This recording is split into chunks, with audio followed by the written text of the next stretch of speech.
একজন শান্ত, রোগা আর পড়াশোনায় ডুবে থাকা ছাত্রকে দেখে সবাই ভাবত এই ছেলেটা দুর্বল, কিন্তু কেউ জানতো না তাকে আঘাত করে তার পরিণতি কতটা ভয়ঙ্কর হতে পারে।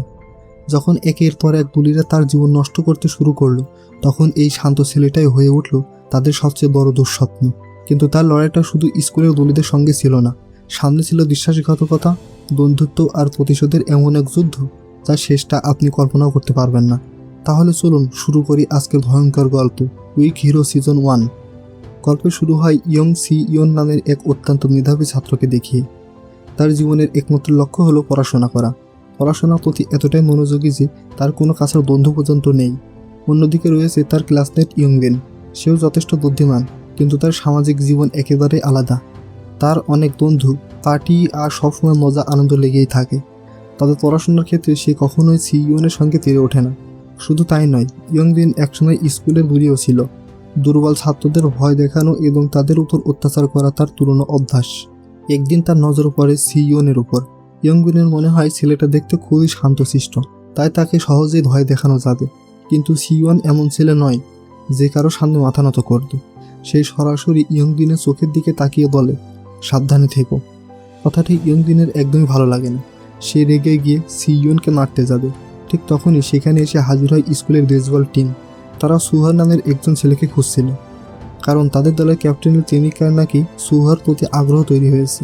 ক্যাপ্টেন সুহার বিরুদ্ধে অভিযোগ করেছে যে সে তার প্রেমিকার সঙ্গে ফ্লার্ট করছে, কিন্তু সুহ একদম ঠান্ডা মাথায় উত্তর দেয়, ও নিজেই তো আমার পিছনে ঘুরছে। কথাটা শুনে ক্যাপ্টেনের মাথা গরম হয়ে যায়, কিন্তু সুহ কথার বদলে কাজে উত্তর দেয়। সে একাই পুরো বেসবল টিমের সঙ্গে লড়াই করতে শুরু করে, আর কয়েক মুহূর্তের মধ্যেই একাই সবাইকে পিটিয়ে কাবু করে ফেলে। দেখে মনে হচ্ছিল যেন কোনো সিনেমার হিরো বাস্তবে নেমে এসেছে। লড়াই শেষ হওয়ার পর সুহা সিওনের পড়ে যাওয়া জিনিসগুলো তুলে দেয় এবং তার কাছে ক্ষমা চায়। এতটা শক্তিশালী হওয়ার পরেও তার আচরণ ছিল বেশ ভদ্র। এরপর জানা যায় সিওনের বাবা একসময় অসাধারণ একজন অ্যাথলেট ছিলেন, আর তার মা ছিলেন অত্যন্ত বুদ্ধিমান একজন নারী। কিন্তু পরবর্তীতে তার বাবা মায়ের বিবাহ বিচ্ছেদ হয়ে যায়। এখন সিওন তার বাবার সঙ্গে থাকে। সে চায় একদিন নিজের মাকে গর্বিত করবে, আর সেই কারণে সে দিনরাত পরিশ্রম করে পড়াশোনা করে। পরদিন সিওন খুব সকালে স্কুলে আসে। সেখানে গিয়ে সে দেখতে পায় সুহ ক্লাসরুমে ঘুমিয়ে আছে। সেদিন ছিল পিটি ক্লাস, আর সেই সুযোগে ইয়ংবিন সিওনের স্কুল ইউনিফর্ম নিয়ে সেটিকে ডাস্টবিনের মধ্যে ফেলে দেয়। ফলে বাধ্য হয়ে সিওনকে ক্লাসের পোশাক পরে দৌড়াতে হয়। এখান থেকে তার আসল সমস্যা শুরু। ইয়ংবিন এবং তার বন্ধুরা সিওনের অবস্থা দেখে হাসাহাসি করতে থাকে, কিন্তু আবারও সুহ সামনে এসে দাঁড়ায়। সে তাদের বলে, তোমরা নিজেরাই তো কোনো অ্যাথলেট নও, তাহলে অন্যকে নিয়ে এত হাসাহাসি করছো কেন? সুহার শক্তিশালী শরীর আর আত্মবিশ্বাসী আচরণের কারণে কেউ তার সামনে কিছু বলার সাহস পায় না। সিওন তখন নিশ্চিত হয়ে যায় যে তার ইউনিফর্ম এই ছেলেরাই লুকিয়ে রেখেছে, তাই সে সরাসরি তাদের কাছে গিয়ে বলে, এসব বন্ধ করো। কিন্তু ইয়ংবিনের একজন বন্ধু সিওনের কলার ধরে তাকে ভয় দেখানোর চেষ্টা করে। তবুও সিওনের চোখে কোনো ভয় ছিল না। পরিস্থিতি যতই খারাপ হোক, সে কখনো কারোর সামনে চোখ নামায় না। ভাগ্যক্রমে ঠিক তখনই একজন শিক্ষক সেখানে চলে আসে। ফলে পরিস্থিতি আর বেশি দূর এগোয় না। কিছুদিন পরে সিওনের নিজের ঘরে বসে পড়াশোনা করছিল। হঠাৎ দরজায় কড়া নাড়ার শব্দ হয়। সে দরজা খুলে দেখে সামনে দাঁড়িয়ে আছে সুহ। এখন সে ডেলিভারি বয়ের কাজ করছে। ভুল করে সিওনের বাড়িতে চলে এসেছে, কিন্তু কোনো ধরনের সংকোচ না করে সে সরাসরি ঘরে ঢুকে পড়ে এবং পানি চায়। পরদিন স্কুলে আসে নতুন এক ছাত্র, আর তার নাম দিয়ন সিওক। সে একজন প্রভাবশালী নেতার ছেলে। স্কুলে প্রথম দিনে ইয়ংবিন এবং তার বন্ধুরা তার সঙ্গে বন্ধুত্ব করার জন্য এগিয়ে যায়, কিন্তু তারা গিয়ে বসে পড়ে সিওনের সিটে। সিওন এসে তাদের স্পষ্টভাবে বলে, আমার সিট থেকে উঠে যাও। ইয়ংবিন যেন এই সুযোগটারই অপেক্ষায় ছিল। সে আবার সিওনকে মারতে চাইছিল, কিন্তু তার আগেই সুহ সেখানে এসে বলে, চুপ করো, আমাকে ঘুমাতে দাও। সুহর কথা শুনে সবাই চুপচাপ নিজেদের জায়গায় ফিরে যায়। কিন্তু সন্ধ্যায় ইয়ংবিন তার বন্ধুদের নিয়ে ডিস্কোতে পার্টি করছিল। তখন তারা নতুন একটি পরিকল্পনা করে। সিওনকে শুধু অপমান করা বা ভয় দেখিয়ে কোনো কাজ হবে না, এবার আঘাত করতে হবে। তার সবচেয়ে বড় শক্তির জায়গা তার পড়াশোনা। তাদের পরিকল্পনা ছিল সিওনকে ড্রাগ দিয়ে তার পরীক্ষা নষ্ট করে দেওয়া। এর জন্য ইয়ংবিন তার একজন কাজিনের কাছ থেকে কিছু ড্রাগ সংগ্রহ করে, আর এই পরিকল্পনায় তারা দিয়ন সিওককেও জড়িয়ে ফেলে। দিয়ন সিওককে ভয় দেখিয়ে বলা হয়, সে যদি তাদের সাহায্য না করে তাহলে তার সঙ্গে আগের স্কুলের মতো খারাপ কিছু করা হবে। ভয়ে শেষ পর্যন্ত দিয়ন সিওক রাজি হয়ে যায়। পরীক্ষার মাঝখানে সুযোগ বুঝে সে সিইওনের গলায় ড্রাগটি চাপ দিয়ে লাগিয়ে দেয়। কিছুক্ষণের মধ্যেই সিইওনের মাথা ঘুরতে শুরু করে। সে নিজের শরীরকে নিয়ন্ত্রণ করার চেষ্টা করে, নিজেকে স্বাভাবিক রাখার জন্য বারবার ঝাঁকুনি দেয়, কিন্তু ততক্ষণে অনেক দেরি হয়ে গেছে। পরীক্ষার সময় শেষ হয়ে যায়। সিইও যখন নিজের উত্তরপত্রের দিকে তাকায় তখন সে দেখতে পায় মাত্র একটি প্রশ্নই সে উত্তর দিতে পেরেছে, এবং সেটিও ভুল। কিন্তু একজন নিখুঁত ছাত্রের জন্য সেই একটি ভুলই ছিল বিশাল ধাক্কা। সে ভেতর থেকে পুরোপুরি ভেঙে পড়ে। এরপর তার রাগ ধীরে ধীরে ভয়ঙ্কর হয়ে ওঠে। সে সোজা চলে যায় ইয়ংবিনের কাছে, আর তারপর ঘটে যায় এমন একটি ঘটনা যা কেউ কল্পনাও করতে পারেনি। যে সিইওকে এতদিন সবাই শান্ত, চুপচাপ এবং ভদ্র পড়াশোনায় ডুবে থাকা ছেলে ভেবেছিল, সেই সিইওনি এবার ইয়ংবিনকে ভয়ঙ্করভাবে মারতে শুরু করে। এতটাই মারধর করে যে ইয়ংবিনের বন্ধুরা শুধু দাঁড়িয়ে দাঁড়িয়ে সেই দৃশ্য দেখতে থাকে। ঠিক তখনই সুহ সেখানে এসে সিইওনকে থামানোর চেষ্টা করে। সে বলে, ব্যাস, অনেক হয়েছে। কিন্তু সিইওনের চোখে তখনও রাগের আগুন জ্বলছিল। সে মনে করছিল ইয়ংবিন এখনও কিছুই শেখেনি, আর এবার সে সুহর সঙ্গে লড়াই করার জন্য প্রস্তুত হয়ে যায়। অর্থাৎ এতদিন যে ছেলেটা শুধু বই আর পড়াশোনার মধ্যে নিজের জীবনকে সীমাবদ্ধ রেখেছিল, সেই সিইওনের ভেতরে এবার জেগে উঠেছে এক সম্পূর্ণ নতুন মানুষ। আর সামনে দাঁড়িয়ে আছে এমন এক প্রতিপক্ষ যে পুরো স্কুলের সবচেয়ে শক্তিশালী ছেলেদের একজন।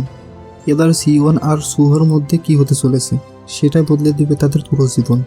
কিন্তু সুহ ছিল পুরো স্কুলের সবচেয়ে শক্তিশালী ফাইটার। সে খুব সহজেই সিইওকে থামিয়ে দেয়। কিন্তু তখনই একজন শিক্ষক সেখানে এসে পড়ে এবং তাদের লড়াই থামিয়ে দেয়। এই ঘটনার পর ইয়ংবিনের নাক ভেঙে যায়। এদিকে তার মা স্কুলে এসে দাবি করে সিইওকে স্কুল থেকে বের করে দিতে হবে।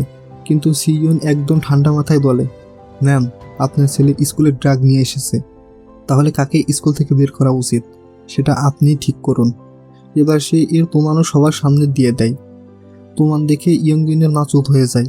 তিনি বুঝতে পারে বিষয়টি উল্টো তার ছেলের বিরুদ্ধে চলে যাচ্ছে।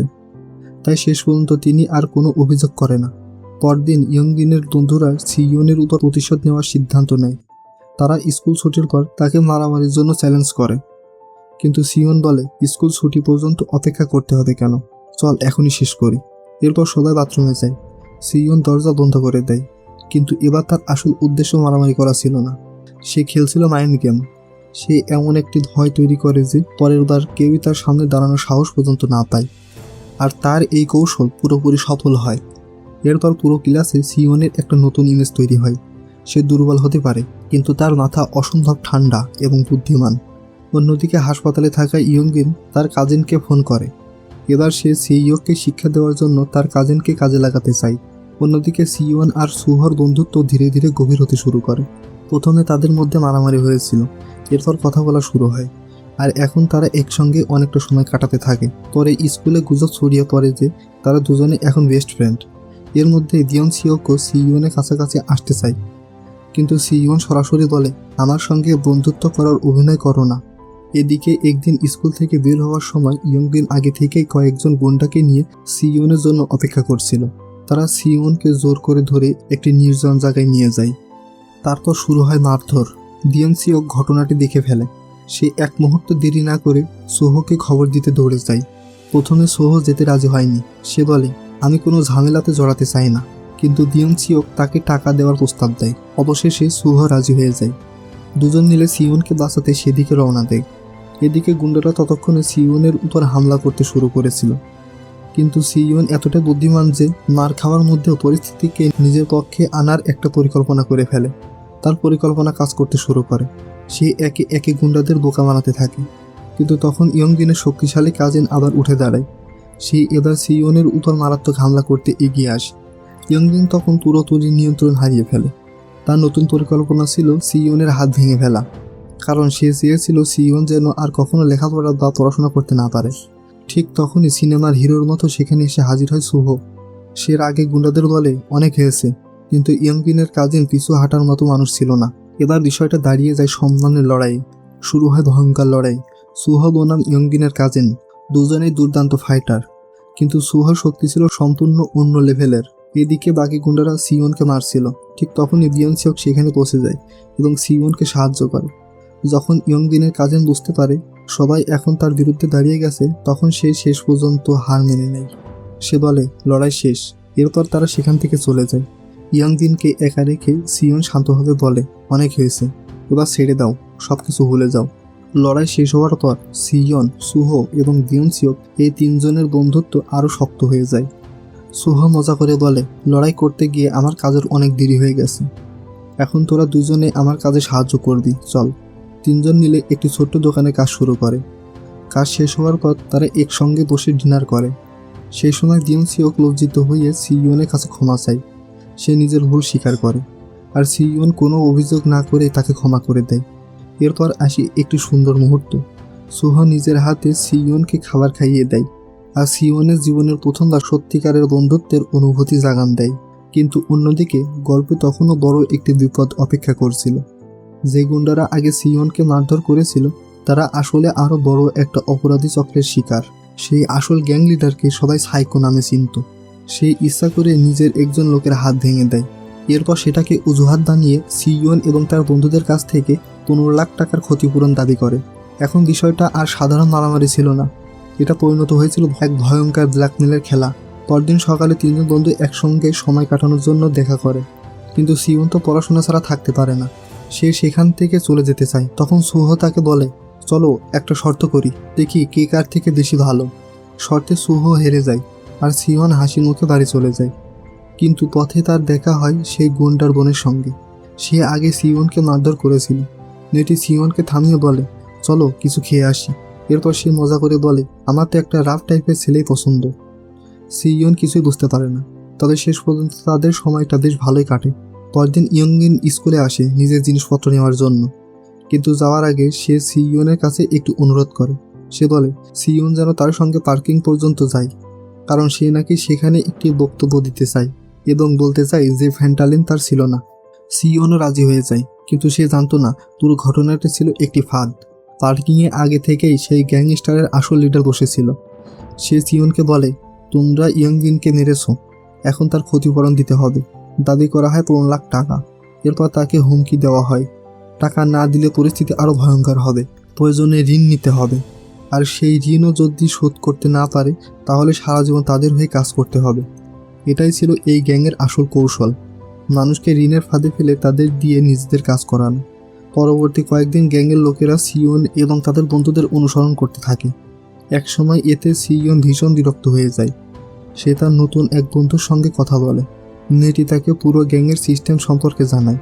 সে সতর্ক করে বলে, ওই বসের সঙ্গে ঝামেলায় জড়ানো মানে নিজের জীবন ধ্বংস করে দেওয়া। সে সিয়নকে পরামর্শ দেয়, নিজেদের ভালো চাইলে টাকা দিয়ে দাও এবং ওই পাগল লোকটার কাছ থেকে দূরে থাক।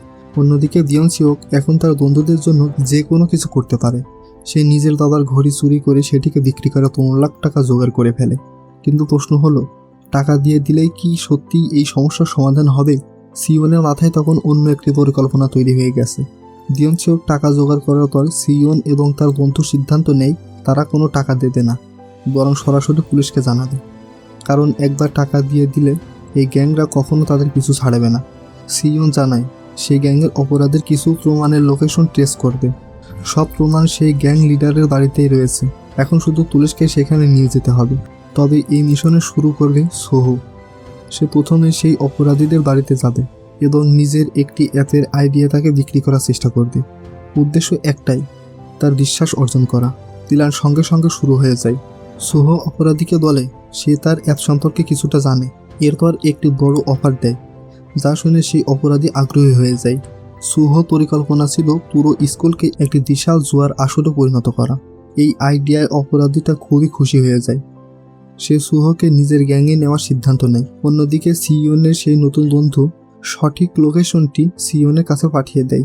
এবার পুলিশ নিয়ে সেখানে যাওয়ার পালা। কিন্তু দিয়নসিওকের কাছে পুরো পরিকল্পনাটি অত্যন্ত বিপজ্জনক মনে হয়। ভয়ে সে নিজেই টাকা নিয়ে সরাসরি সেই গুন্ডাদের কাছে চলে যায়। তার উদ্দেশ্য ছিল যে করে হোক পুরো সমস্যাটা সেখানে শেষ করে দেওয়া। কিন্তু ততক্ষণে অনেক দেরি হয়ে গেছে। সোহো যখন গ্যাংয়ের আস্তানায় পৌঁছায় তখন লিডারের তার কথায় সন্দেহ হয়। কোনো কথা না বলে সে পেছন থেকে সোহোর উপর হামলা করে। এরপর সোহো ফোন চেক করে সে বুঝতে পারে সিয়ন পুলিশ নিয়ে তাদের আস্তানায় আসছে। গ্যাং লিডার সঙ্গে সঙ্গে তার লোকদের নির্দেশ দেয়, সব প্রমাণ পুড়িয়ে ফেলো এবং এখান থেকে পালানোর প্রস্তুতি নাও। ঠিক তখনই দিয়নসিওক সেখানে পৌঁছে যায়। তার হাতে ছিল 15 লক্ষ টাকা, কিন্তু এখন সেই টাকা আর কোনো কাজে আসবে না, কারণ পরিস্থিতি পুরোপুরি হাতের বাইরে চলে গেছে। এদিকে সিয়ন পুলিশ নিয়ে সেখানে পৌঁছালে পুরো জায়গাটি খালি পাওয়া যায়। পুলিশের মনে হয় হয়তো এটা কোনো ভিত্তিহীন নাটক ছিল। তারা রেগে গিয়ে সেখান থেকে ফিরে যেতে চায়, কিন্তু সিওন হাল ছাড়া ছেলে নয়। সে বাড়ির ভিতরে ঢুকে পড়ে, কিন্তু সেখানে এখন আর কোনো প্রমাণ অবশিষ্ট ছিল না। ঠিক তখনই তার ফোনে সেই মেয়েটির কল আসে। সে জানায় ওরা সবাই এখন আসল বসের কাছে যাচ্ছে। এরপর সে সিওনের সেই জায়গার লোকেশনটি পাঠিয়ে দেয়, সঙ্গে একটি ভয়ঙ্কর সতর্কবার্তাও দেয়। সময় মতো পুলিশকে সেখানে নিয়ে যেতে না পারলে তাদের সবার জীবন বিপদের মধ্যে পড়ে যাবে। এখন সিওনের সামনে একটাই কাজ, যেভাবেই হোক পুলিশকে নিয়ে সেই আসল গ্যাং লিডারের কাছে পৌঁছানো। কারণ এবার শুধু তাদের টাকা নয়, তাদের জীবনও ঝুঁকির মধ্যে। সিওন আবারও সেখান থেকে বেরিয়ে যায়। ঠিক সেই সময় ইয়ংবিনের কাজিন সেই ক্রিমিনাল বসের মুখোমুখি হয়। সে বলে, অনেক হয়েছে, এবার এসব বন্ধ করো। কিন্তু বস এক মুহূর্ত দেরি না করে তার উপর নির্মমভাবে হামলা শুরু করে। ঠিক তখনই ইয়ং মাঝখানে এসে বলে, থামুন। কিন্তু বস আরও ভয়ঙ্কর হয়ে উঠেছিল। সে নিজের লোকদের নির্দেশ দেয় ইয়ং ইকে শেষ করে দিতে। এরপর সে আরও ভয়ঙ্কর একটি আদেশ দেয়, গ্যাংয়ের সব থেকে ছোট ছেলেটিকে বলে ইয়ংবিনের কাজিন এবং ইয়ং দুজনকে হত্যা করতে। কারণ সে নাবালক, তাই তার জেল হওয়ার ঝুঁকি কম। এরপর বস নিজে ইয়ংবিনের কাজিনের প্রেরণ নেওয়ার জন্য এগিয়ে যায়। কিন্তু ঠিক তখনই কাজিন উঠে দাঁড়িয়ে তাকে চ্যালেঞ্জ করে। সে বলে, একটা শেষ লড়াই হবে, আমি জিতলে আমি নতুন বস হব। শুরু হয় ভয়ঙ্কর এক ফাইনাল ফাইট। লড়াইটা ছিল প্রচণ্ড নির্মম ও প্রাণঘাতী। কিন্তু যখন মনে হয়েছিল ক্রিমিনাল বস হেরে যাচ্ছে, তখন সে হঠাৎ একটি ছুরি বের করে কাজিনের উপর হামলা করে। দৃশ্যটি দেখে ইয়ংবিনের ধৈর্যের বাঁধ ভেঙে যায়। সে নিজেই একটি ছুরি তুলে গ্যাংস্টারকে হুমকি দেয়, কিন্তু বস ছিল খুবই ধূর। সে ইয়ংবিনের হাত থেকে ছুরি কেড়ে নেয় এবং তাকে আক্রমণ করতে যায়। ঠিক তখনই বাহিরে পুলিশের সাইরেন শোনা যায়। এরপর সিওন সেখানে হাজির হয়, একদম সিনেমার হিরোর মতো। সে বলে, পুলিশ এসে গেছে, এবার পালাও। এরপর সে সুহ এবং বিয়নচিওককে মুক্ত করে দেয়। সবাই যখন সেখান থেকে বেরিয়ে যেতে শুরু করে, তখনই আসল সত্যিটা সামনে আসে। সিওন আসলে তাদের বোকা বানাচ্ছিল। ওটা কোনো আসল পুলিশের সাইরেন ছিল না। সে শুধু একটি নকল অ্যালার্ম বাজিয়েছিল, যাতে সবাই ভয় পেয়ে যায়। কিন্তু এরপর পরিস্থিতি আরও উত্তপ্ত হয়ে ওঠে। শুরু হয় ভয়ঙ্কর একটি মারামারি। এদিকে ইয়ংবিনের কাজিন তার আহত বন্ধুদের বাঁচিয়ে সেখান থেকে পালানোর চেষ্টা করে। ঠিক তখনই সত্যিকারের পুলিশ সেখানে পৌঁছে যায়, একটি জোরালো সতর্কতামূলক গুলি করে এবং পুরো পরিবেশটিকে এক মুহূর্তে থামিয়ে দেয়। কিন্তু সেই পাগল বস এত সহজে হার মানার মানুষ ছিল না। সে একজন ছেলেকে নিজের ঢাল হিসেবে ব্যবহার করে সেখান থেকে পালিয়ে যায়। সিওন জানতো এই গ্যাং লিডারকে এখনই থামাতে না পারলে সে ভবিষ্যতে ফিরে এসে আবার প্রতিশোধ নেবে। তাই সিওন তার পিছু নেয়। অবশেষে তাকে ধরে ফেলে এবং তার সঙ্গে লড়াই শুরু করে। কিন্তু গ্যাং লিডার ছিল অসম্ভব শক্তিশালী। সৌভাগ্যবশত ঠিক তখনই সোহ সেখানে এসে পৌঁছে যায়। সে গ্যাং লিডারকে বোঝানোর চেষ্টা করে, এবার থামো, নিজের ইচ্ছে পুলিশের কাছে আত্মসমর্পণ করো। কিন্তু লোকটি কিছুতেই রাজি হয় না। এরপর শুরু হয় নিজেদের মধ্যে ভয়ঙ্কর লড়াই। সোহ ছিল খুবই শক্তিশালী, কিন্তু গ্যাং লিডারের গতি, চালাকি আর আক্রমণের ধরন ছিল আরও ভয়ঙ্কর। এক পর্যায়ে সে প্রায় সোহকে শেষ করে ফেলছিল। ঠিক তখনই সিওন আবার উঠে দাঁড়ায়। শেষ পর্যন্ত সিওন আর সোহ একসঙ্গে লড়াই করে তাকে মাটিতে ফেলে দেয়। অন্যদিকে ইয়ংবিনের কাজিন নিজেই পুলিশের কাছে আত্মসমর্পণ করে। তার উদ্দেশ্য ছিল যাতে তার বাকি বন্ধুরা নিরাপদে সেখান থেকে বেরিয়ে যেতে পারে। রাতের মধ্যে পুলিশ পুরো গ্যাংয়ের বিরুদ্ধে যথেষ্ট প্রমাণ সংগ্রহ করে ফেলে। এরপর একে একে সব অপরাধীকে গ্রেপ্তার করা হয়। সিওন এবং তার বন্ধুরাও থানায় যায় এবং পুরো ঘটনার ব্যাপারে নিজেদের বক্তব্য দেয়। কিন্তু অবাক করার মতো বিষয় হলো, পুলিশ তাদের অভিভাবকদের না ডেকে ছেড়ে দেয়। শুধু শর্ত ছিল, তারা যেন এই ঘটনা সম্পর্কে কারো কাছে কিছু না বলে। আর এর পেছনে ছিল বিয়নচিওকের বাবা। তিনি ছিলেন খুবই প্রভাবশালী একজন রাজনীতিবিদ। নিজের রাজনৈতিক ভাবমূর্তি বাঁচানোর জন্য তিনি পুরো ঘটনাকে চাপা দিয়ে দেয়। এরপর গল্পে এসে আরও একটু বড় মোড়। বিয়নচিওক সেই ক্রিমিনালের সঙ্গে দেখা করতে যায়। সেখানে তার সেক্রেটারি জানায় তার বাবা তাকে প্রতিশোধ নেওয়ার নির্দেশ দিয়েছে। এরপর সেক্রেটারি তাকে শেখাতে শুরু করে কিভাবে একজন মানুষকে হত্যা করতে হয়। কিন্তু বিয়নচিওক কিছুতেই সেটা করতে পারে না। সে ভয় পেয়ে যায় এবং মাথা ঘুরতে ঘুরতে সেখান থেকে বেরিয়ে আসে। অন্যদিকে হাসপাতালে সিওন এবং তার এক বন্ধু সুহর সঙ্গে দেখা করতে যায়। সুহ জানায় সে এখন অনেকটাই ভালো আছে এবং পরদিন হাসপাতাল থেকে তাকে ছেড়ে দিবে। তখন মেয়েটি মজা করে বলে, আমি এখন সিওনের সঙ্গে ডেট করছি, তাই সুহর দিকে এত তাকানো বন্ধ করো। কিন্তু সুহ সঙ্গে সঙ্গে বলে, এমন কিছুই হয়নি। সিওন যখন বাড়িতে ফিরে আসে তখন দেখে সেখানে কেউই নেই। তাই সে আবার হাসপাতালে ফিরে যায় এবং সুহ ও বাকিদের জন্য খাবার নিয়ে আসে। সুহ একটু অবাক হয়ে গেল। তুই আমাকে ভয় পাইয়ে দিছিস ভাই, কেউ এত ভালো কিভাবে হতে পারে। সিওন শুধু হেসে দেয়। কিন্তু অন্যদিকে দিয়ন সিওকের অবস্থা দিন দিন আরও খারাপ হয়ে যাচ্ছিল। তাকে নির্মমভাবে মারধর করা হচ্ছিল। কারণ আসল সত্য হলো, যে রাজনীতিবিদকে সে নিজের বাবা বলে জানত, তিনি আসলে তার জন্মদাতা পিতা ছিল না। শুধু নিজের রাজনৈতিক ভারমূর্তি রক্ষা করার জন্য তাকে দত্তক নেওয়া হয়েছিল। আর এখন এই মানুষটি তার সঙ্গে পশুর মতো খারাপ আচরণ করছিল। পরদিন স্কুলে দিয়ন সিওকের জনপ্রিয়তা হঠাৎ বেড়ে যায়। কারণ সবাই জেনে যায় যে অপরাধীদের গ্রেপ্তার করা হয়েছে, তাদের ধরিয়ে দেওয়া হয়েছে, তার পেছনে বড় ভূমিকা ছিল দিয়ন সিওকের। কিন্তু যখন তার বন্ধু তাকে ইয়ং ইয়ের কথা বলতে থাকে, তখন দিয়ন সিওকের মনে হতে শুরু করে ইয়ং ই ধীরে ধীরে তার জায়গা দখল করে নিচ্ছে। এরপর সে সুহর ইনস্টাগ্রাম চেক করে। সেখানে ইয়ং ইকে দেখে তার ভিতরে হিংসা হতে শুরু করে। কিছুদিন পর সে জানতে পারে সুহর জন্মদিন আসছে এবং ইয়ং ই তার জন্য একটি পার্টি আয়োজন করেছে। দিয়ন সিওক তখন বলে, এর কোনো দরকার নেই। দিন যত যেতে থাকে তার মনে হতে থাকে ইয়ং ই তার কাছে থেকে একে একে সব বন্ধুদের দূরে সরিয়ে দিচ্ছে। একদিন সবাই যখন কারাওকেতে যায়, তখন দিয়ন সিওক সবার মনোযোগ পাওয়ার জন্য অতিরিক্ত চেষ্টা করতে থাকে। কিন্তু তার ফল হয় উল্টো। সেখানে হঠাৎ তার দেখা হয় পুরনো স্কুলের কিছু সহপাঠীদের সঙ্গে। এই ছেলেরাই একসময় তাকে ভয়ঙ্করভাবে বুলি করত। তাদের দেখে দিয়ন সিওক ভয় পেয়ে সেখান থেকে পালিয়ে যায়।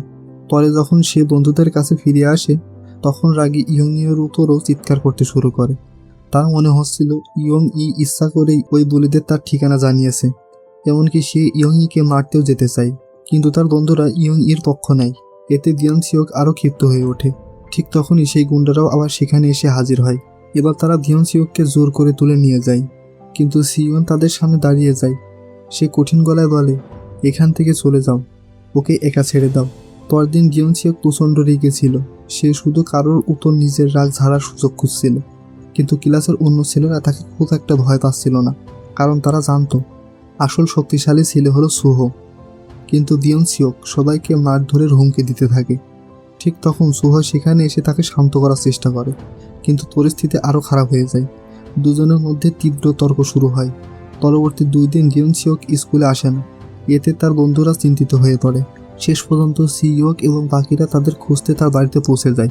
তাদের দেখে দিয়ন সিওক অবাক হয়ে যায়। মনের ভেতর সে আবার খুশি হয়ে ওঠে, কারণ তার বন্ধুরা সত্যি তাকে দেখতে এসেছে। যখন তাকে জিজ্ঞেস করা হয় সে কেন এমন করছে, তখন দিয়ন সিওক শেষ পর্যন্ত ভেঙে পড়ে। সে জানায় আগের স্কুলে তাকে খুব ভয়ঙ্করভাবে বুলি করা হয়েছিল, কিন্তু সে কিছুই করতে পারেনি, কারণ তার বাবা তাকে পরিষ্কারভাবে বলে দিয়েছিল সে যেন কোনো ঝামেলায় না জড়ায়। সব কথা শুনে সুহ তাকে বলে, ওই ছেলেদের ফোন করো, আমি নিজে তাদের দিয়ে তোমার কাছে ক্ষমা চাওয়াবো। এরপর সবাই কারাওকেতে গিয়ে সেই পুরনো বুড়িদের সঙ্গে দেখা করে। প্রথমে তারা ক্ষমা চাইতে অস্বীকার করে, বরং তারা আবারও দিয়ন সিওককে ভয় দেখাতে শুরু করে। কিন্তু ঠিক তখনই সুহ সামনে এসে দাঁড়ায় এবং তাদের বাধ্য করে দিয়ন সিওকের কাছে ক্ষমা চাইতে। কিন্তু দিয়ন সিওক শুধু ক্ষমা চাওয়ায় সন্তুষ্ট ছিল না, সে প্রতিশোধ নিতে চাইছিল।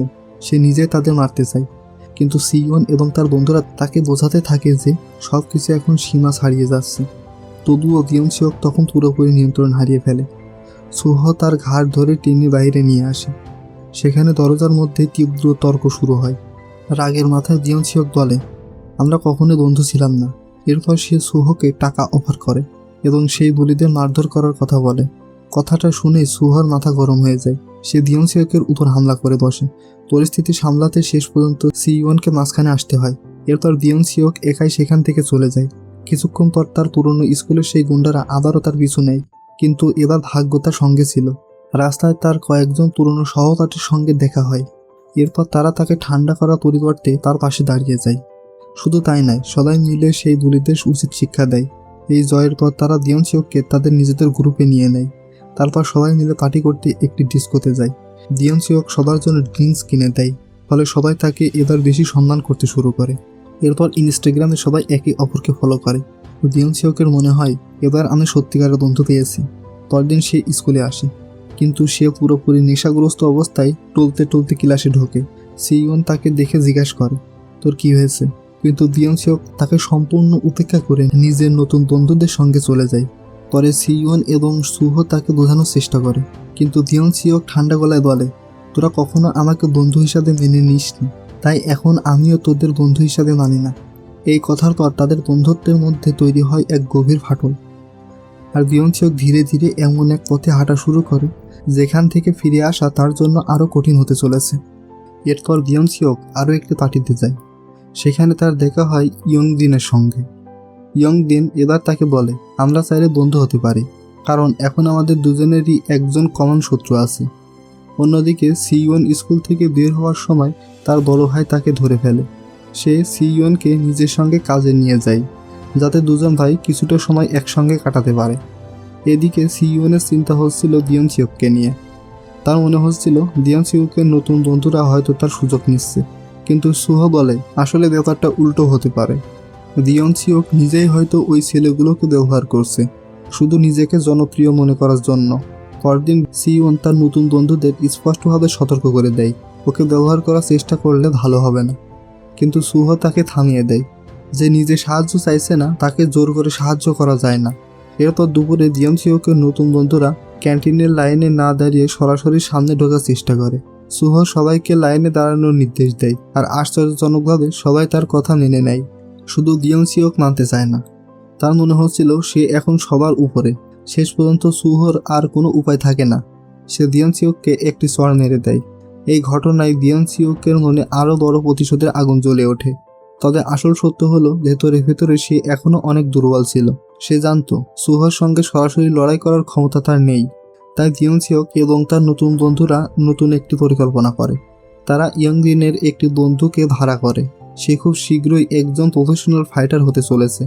সোহকে শিক্ষা দেওয়ার জন্য তাকে 1 মিলিয়ন ওন পারিশ্রমিক দেওয়ার প্রতিশ্রুতি দেওয়া হয়।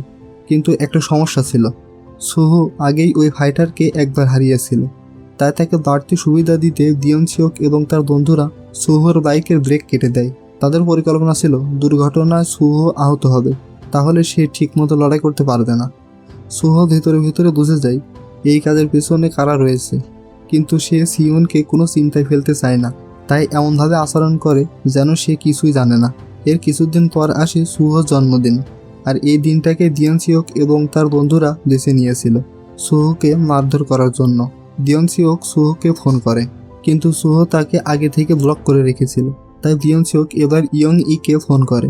সে বলে সে আবার তাদের সঙ্গে বন্ধুত্ব করতে চায়, এমনকি সুহর জন্য একটি উপহারও দিতে চায়, কিন্তু এজন্য তার ইয়ং ইয়ের সাহায্যের দরকার।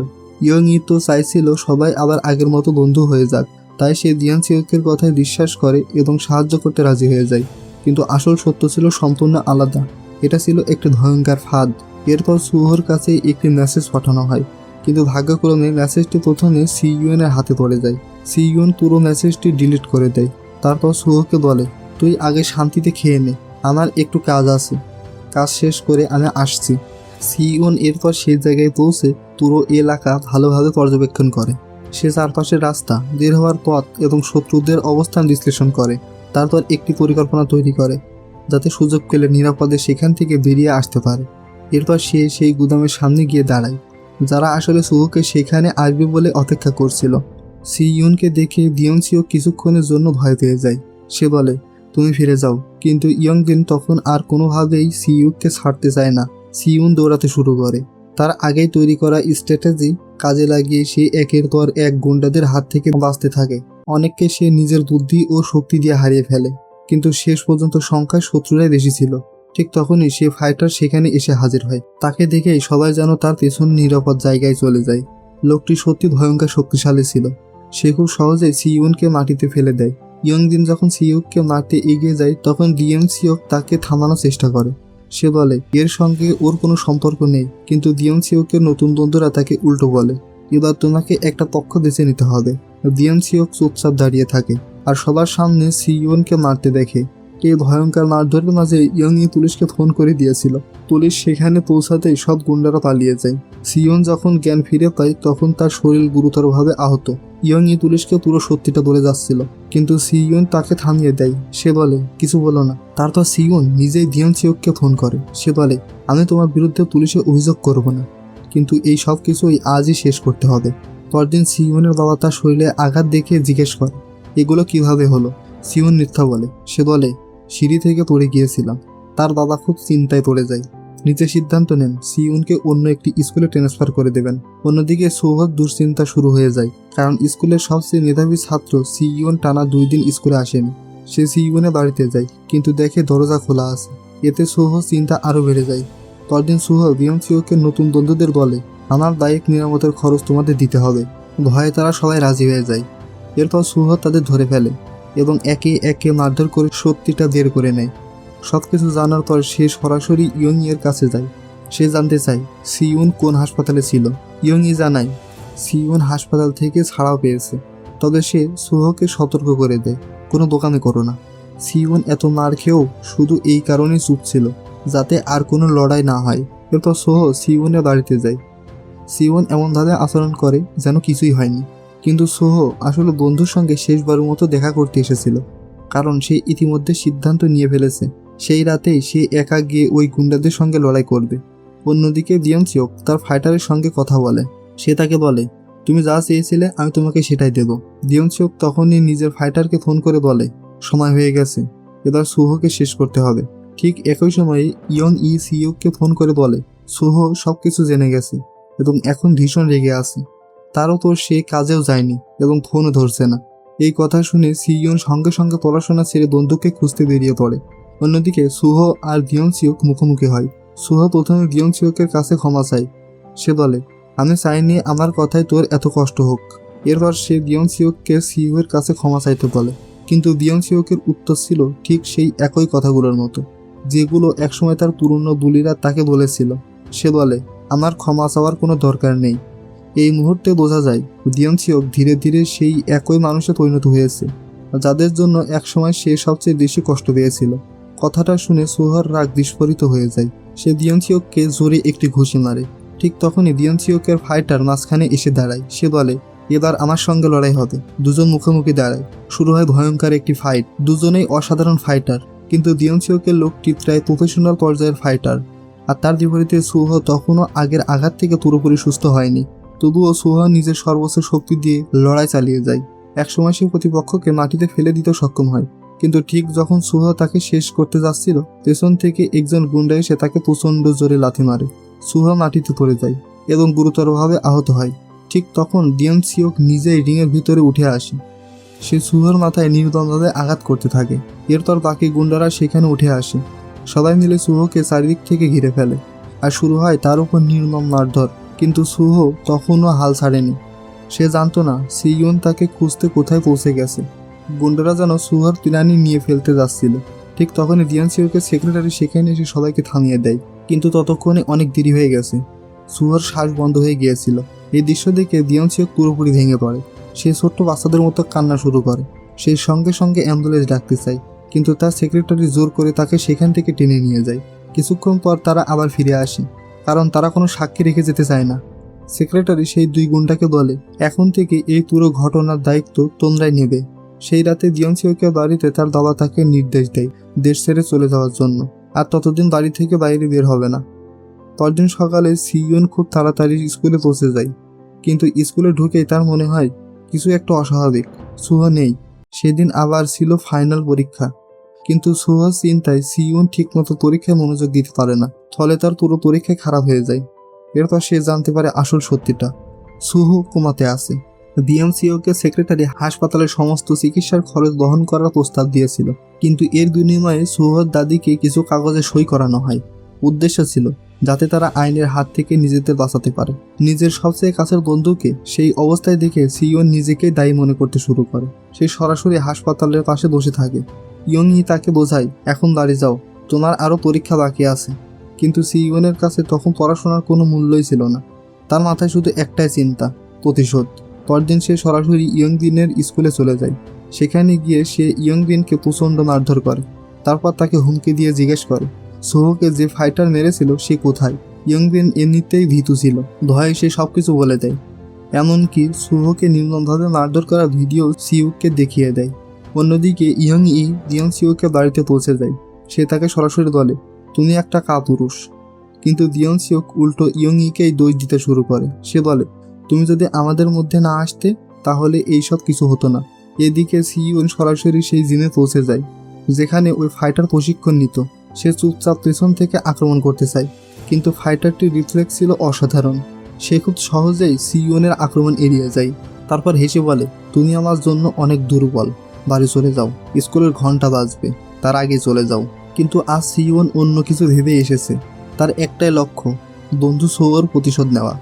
সে তার ভাইয়ের কাছে থেকে শেখা লড়াইয়ের কৌশল ব্যবহার করতে শুরু করে। শুরুতে ফাইটারটিরই আধিপত্য ছিল। সে সিওনকে একের পর এক আঘাত করতে থাকে, কিন্তু সিওনের সবচেয়ে বড় শক্তি ছিল তার মস্তিষ্ক। প্রতিটি পরিস্থিতিতে সে নতুন কোনো কৌশল বের করে ফেলত। শেষ পর্যন্ত তার পরিকল্পনা কাজে দেয়। সে সেই ফাইটারকে মাটিতে ফেলে দিতে সক্ষম হয়।